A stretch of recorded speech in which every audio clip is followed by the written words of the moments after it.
তাকে ফাঁসির কাস্টে ঝুলানো হবে। আদালত থেকে রায় দেয়া হয়েছে মিশরের যুবকদেরকে এরকম আন্দোলনে ফেলে দেওয়ার কারণে ডেথ পেনাল্টি, ফাঁসির রায় হলো। সাইয়েদ কুতুব শহীদের ফাঁসির দিন ঘনিয়ে আসলো।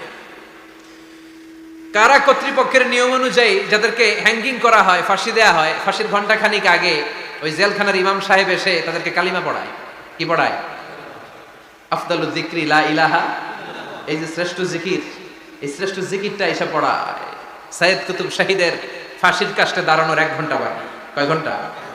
In the meantime jail কোডের নিয়ম অনুযায়ী জেলখানার ইমাম সাহেব চলে এসেছে। এসে বললেন, সাইয়েদ কুতুব শহীদ, আমি আপনার কালিমা পড়াতে এসেছি, পড়েন লা ইলাহা ইল্লাল্লাহ। সাইয়েদ কুতুব শহীদ বললেন, তুই আমার কালিমা শিখাইস না, তোর কাছ থেকে আমার কালিমা শিখতে হবে না। এই কালেমা আমি খুব ভালো করে জানি, যে এই কালেমার তালিম দেওয়ার জন্য সরকার তোরে বেতন দিয়ে রাখে, ওই কালিমার ব্যাখ্যা করার কারণে আজকে আমার ফাঁসির মঞ্চে দাঁড়ানো লাগতেছে। চিল্লা এখন ঠিক কিনা?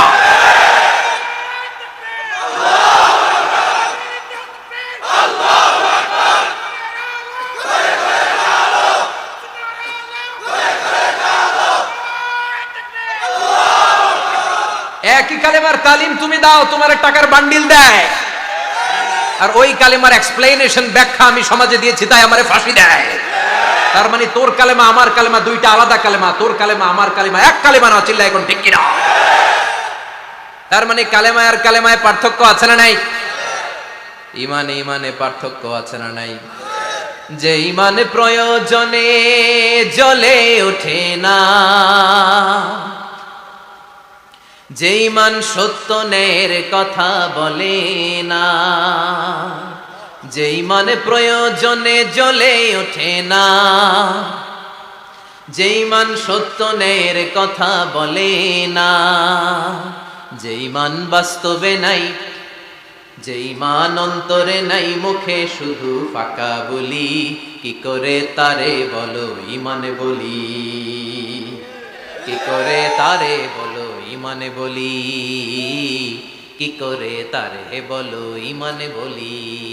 ঠিক না?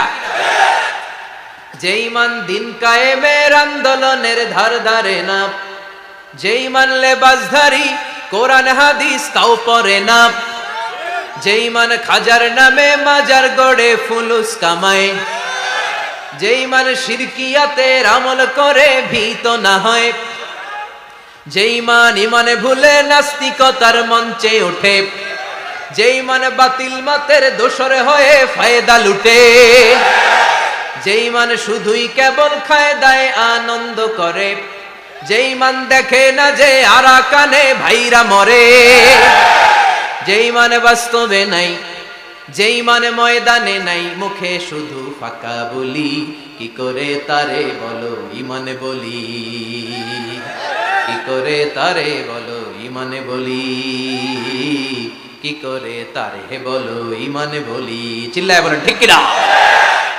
ইমানে ইমানে পার্থক্য আছে না নাই? কালেমায় কালেমায় পার্থক্য আছে না নাই? এটা হচ্ছে শ্রেষ্ঠ কালিমা, এটা বিপ্লবী কালেমা, এটা সংগ্রামী কালেমা। এই কালেমার পক্ষে যারা, তারা সত্য আর ন্যায়ের পক্ষে। চিল্লায় বলেন ঠিক কিনা? এই কালেমাকে যারা মেনে নিয়েছে তারা এক আল্লাহর কাছে মাথা নত করেছে, পৃথিবীর কারো কাছে তারা মাথা নত করে না। এই কালেমার পক্ষে যারা, তাদের স্বপ্ন যে কালেমার পতাকা এই দেশে উড়বে। চিল্লায় বলেন ঠিক কিনা?